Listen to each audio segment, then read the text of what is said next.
Tip number 259 from the book 501 Contractor Tips. Here's another tip that you'd better pay attention to. Negotiating with your clients. Now, if you're not a negotiator, that's me. I'm not a good negotiator. And when I say I'm not a good negotiator, I basically look at negotiating as a form of deception. So I've kind of let it go. I give people one price. If they say, hey, come on, can you lower your price?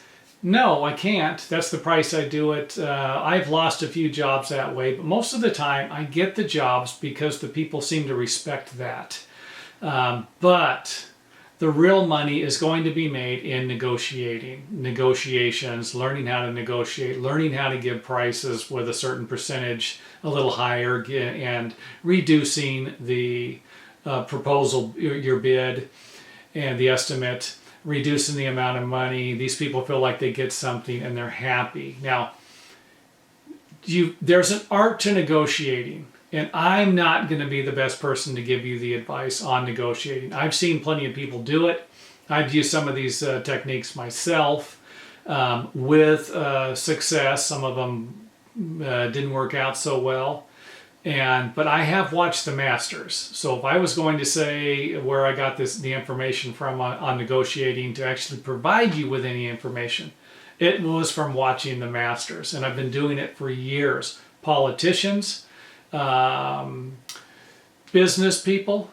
I mean, I've been in the contracting business long enough to be at both ends of the negotiating. I've sat across the table from the people that are going to be doing the work. And of course, I've been one of the contractors who was looking for the work to do. And it's a tough position to be in sometimes. But these people that are good, drive around in nice cars, live in nice homes, and really don't work that hard. And so when I'm telling you that you've got to learn how to negotiate, what I'm basically saying is that if this is the way you want to run your business, if you want to put fluff into the bids, you want to add 10% to a bid and then be willing to come down 10% if the people are asking if they're trying to negotiate with you to lower your price, then you could do stuff like this. And like I said, I knew a guy that was just incredible at negotiating. I'm going to share one story with you. I remember one time I had about an $80,000 contract. I think let's just say that the bid came to $72,900. $72,900. The guy that I worked for always wanted me to give him a discount. Always. I never did. And he was used to this. After working with me for a few years, I thought he was going to quit asking one day. And finally I thought to myself, you know what I'm going to do? I'm going to give him... I'm going to add some money in, and then when he asks if I can lower the price, I'm going to kind of squirm. Yeah, I don't know if I can, but end up giving him what he wanted, and then I would get what I wanted, and basically see how it felt to go through this negotiation process. So let's just say the bid was $72,900. I think that's what I said the first time. I think I added $4,000 to it.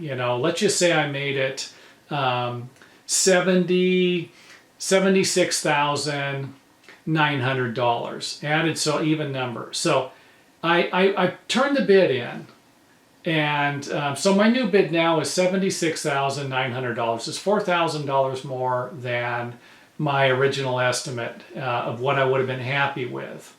And so the guy comes up to me and he says, Greg, your price is fine. I like everything. He says, but what if we make it an even $76,000? I'm giving him what he wanted and still he basically just gave me $3,000, And I said, yeah, that sounds good. I put a little squirm in there, like, I don't know. I don't know if I can. I played the game, but when it was all said and done, I had made more money. I'd got more money, and it just, to me, this is kind of what I'm talking about.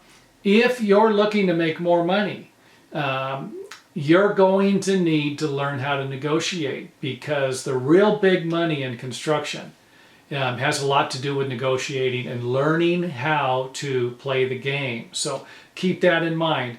Remember my story. It's not always going to work out that way. But you learn how to negotiate. Trust me, you're going to end up making a lot of money. You might be known as a crook in the business. This is the bad part. And I've known a lot of people who were negotiators. How it all came about and how it all played out is what made them look like they were crooks. If you don't mind being a crook or having that, luggage or baggage to carry around, knock yourself out. I was never a big negotiator, and to this day probably won't negotiate, just not really what I want to do because of that. But at the same time, I'm not making the big money, and I never did make big money is what I would consider, millions of dollars. Never happened with me. Thousands of dollars, that was it. Millions, no. If you're looking to make the big money, you're going to have to negotiate.